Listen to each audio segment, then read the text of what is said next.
I get death threats from time to time, along with, the normal snarky remarks and stuff like that. So let me just, for the record, and by the way, I really appreciate it when the FBI takes them seriously, and they do. But let me just say for the record, nobody in America should be killed for their politics. I've been saying that over and over. I think pretty much everybody has. That said, in the wake of Charlie Kirk's assassination, I mean, keep in mind, this is the guy who downplayed slavery, demonized black and brown people, promoted the racist and anti-Semitic Great Replacement theory, attacked queer people, made degrading comments about women, said gun deaths were fine, and maintained a list of college professors he said were woke, which consistently subjected them to death threats. Oh, and he said gun deaths were fine because that's the price we have to pay for the Second Amendment. Ever since this has happened, the media is afraid to say basically anything about the state of our politics. Other than, well, we need to stop the violence-provoking political rhetoric on both sides. As if there were two sides here. I mean, here's the hard truth for the BS-embracing both sides punditry. Calling for Democrats to tone it down has become a permission slip for Republicans to keep stoking hate, flirting with violence, and treating fellow Americans as enemies rather than opponents. And this has a long, long history. I mean, there's been books written about this. Rachel Bitterkofer points out Thomas Mann and Norm Ornstein wrote a book about it and a Washington Post essay saying that the modern Republican Party has, quote, become ideologically extreme, scornful of compromise, and dismissive of the legitimacy of its political opposition. And this isn't new, by the way. Lee Atwater laid this out in 1981 when he said, we used to have to say N-word, N-word, N-word. Now all we have to say is forced busing, and everybody knows what we're talking about. Reagan, promoted the black welfare queen trope into a national morality play. The Willie Horton ad that his vice president used to become president, and the revolving door spot. I mean, this was Republicans using fear and race, basically promoting hate to win an election. Pat Buchanan said the quiet part out loud in 1992 at the Republican National Convention when he declared a culture war against Democrats. Newt Gingrich, put it into a GOPAC memo. This is the official memo for Republican members of Congress saying that when you talk about Democrats, first off, never use the word Democratic, the Democratic Party, call it the Democrat Party. And secondly, use words like corrupt, sick, and traitors, while when talking about Republicans, use words like freedom and strength.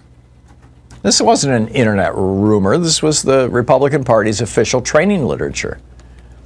I mean, when the NRA in 1995 mailed out a fundraiser calling federal agents jackbooted thugs, George Herbert Walker Bush resigned from their board of directors. That's how far the Republican Party has come, right? I mean, that's how extreme it has gotten just in the last 40 years. And, Republicans have long normalized calling Democrats socialists and communists as basically a baseline insult rather than an argument. I mean, this is a standard applause line for Republican leaders. This whole Second Amendment thing, Sharon Angle saying that she needed Second Amendment remedies in 2010, Donald Trump in 2016 saying Second Amendment people might have to step up to stop Hillary Clinton. In 2016, he told rallygoers to knock the crap out of protesters, told police, please don't be too nice. I mean, armed right-wing extremists swarmed the Michigan Capitol in 2020. Paul Gosar posted an anime online of him killing AOC, Alexandria Ocasio-Cortez, and President Biden. I mean, that's not normal in an advanced democracy. But only 2 Republicans joined Democrats in voting for his censure. And you got the old birther lie about, Obama. The Great Replacement narrative. Not only did the Republican Party and Fox so-called news promote the hell out of this Great Replacement meme that Jews are paying for black people to replace white people in their jobs and in their classrooms and in their bedrooms. But the Great Replacement theory appeared in the manifestos of the El Paso shooter, who killed a whole bunch of Hispanics, the Buffalo shooter, who killed a whole bunch of black people, and the Tree of Life shooter, who killed a whole bunch of Jews.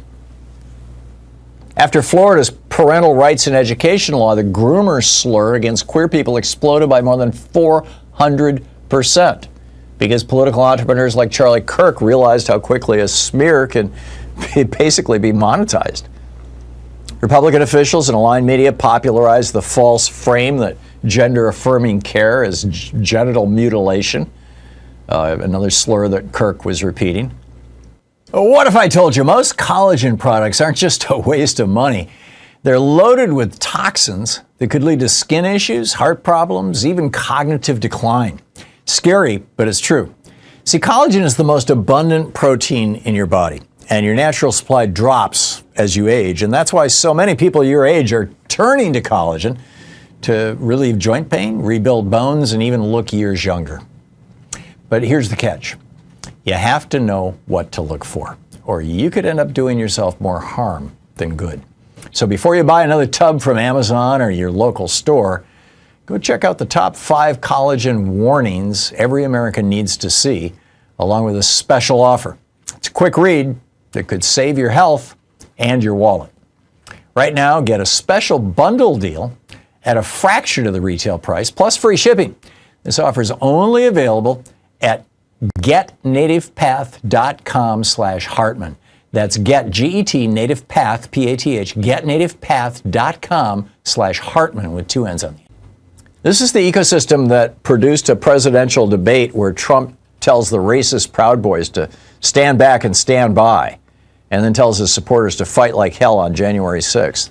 And then the Republican Party comes out after 3 police officers are dead and says, well, that was legitimate political discourse. Violence is just fine with the GOP. The Department of Justice charged 1,500 people with violence on that day. Trump pardoned them all, saying, hey, kill 3 cops, smear feces on the walls of Congress, trash the offices of senators and members of Congress, just fine with me. It's the Republican way now. Ruby Freeman and Shay Moss having to, go into hiding because Republican threats against public servants are real. You got Trump, with Schedule F. He's purging the federal bureaucracy, and particularly of anyone who's black. I mean, this is what happened. One of the reasons the FBI is in chaos in Utah right now, given the shooter and the killing of Charlie Kirk, is that a couple of weeks ago, somebody in the Justice Department or whatever, some Republican figured out that the FBI director for the state of Utah was a Muslim woman, a black Muslim woman, and said, oh my God, we can't have this. And they fired her, or they demoted her, or whatever. They moved her out of the way. We got to have a white man in there, don't you know? And then Jessica Valenti, this is what she wrote. She wrote, when a pregnant woman dies of sepsis in a hospital, it could have helped her, but is legally prevented from doing so. That's political violence. It's political violence when a child is shot in their classroom because lawmakers refuse to take action on guns. An abortion provider being assassinated after years of conservatives calling them baby killers is political violence, as is the death of a person who had their medical claim denied by companies more interested in their bottom line than people's lives. And now you've got Laura Loomer out there going, more people will be murdered if the left isn't crushed with the power of the state. And Trump this morning talking about radical left political violence. I mean, it just goes on and on. Trump making jokes about Paul Pelosi's near murder. A thug assaulting a reporter for asking him questions about health care policy. That thug is now the governor of Montana. And let's not forget Charlie Kirk's hero, Kyle Rittenhouse, who murdered 2 people and blew most of the arm off a third. Trump invited him to Mar-a-Lago to congratulate him. Violence is their brand. Now, what about Democrats? They're too busy trying to protect give people health care and reduce the cost of college and strengthen voting rights and reduce student debt and clean up the environment and rebuild our infrastructure and kickstart chip manufacturing and holding corporate criminals to account. I mean, it's like what is being demanded. Matthew Dowd just got fired from MSNBC for basically saying what I'm saying right now. He said Charlie Kirk was peddling hate. It's true. So what these guys are saying essentially is that you're child-abusing communists who hate America and you're undermining democracy and endangering people with lies are the same thing. Both sides should shut up. They're not the same thing. One is a smear that licenses political violence, and the other is a description of a documented pattern of behavior that Republicans have been engaging in for 40 years. None of that means Democrats are perfect, but holy cow. And now you got George Conway saying that they're trying to turn Charlie Kirk into Horst Wessel. When I lived in Germany, the Horst Wessel song, Horst Wessel was a brown shirt guy who got killed in a street fight. And Hitler turned him into a martyr. His blood was on a little flag, and people came up and touched that flag when Hitler initiated them into the higher ranks of the Nazis. And Jim Stewartson is arguing that Trump's killing could be used, as a Reichstag fire, that Trump might try to use it to get legislation and give himself more power. If Republicans want the volume to come down, all they have to do is stop calling their mainstream opponents communists and groomers, stop flirting with Second Amendment remedies, stop normalizing threats against election workers, stop trying to bend the machinery of government to punish critics and shield allies. And when that happens, Democrats will meet them halfway. Our media has to call this what it is, or we'll never fix it.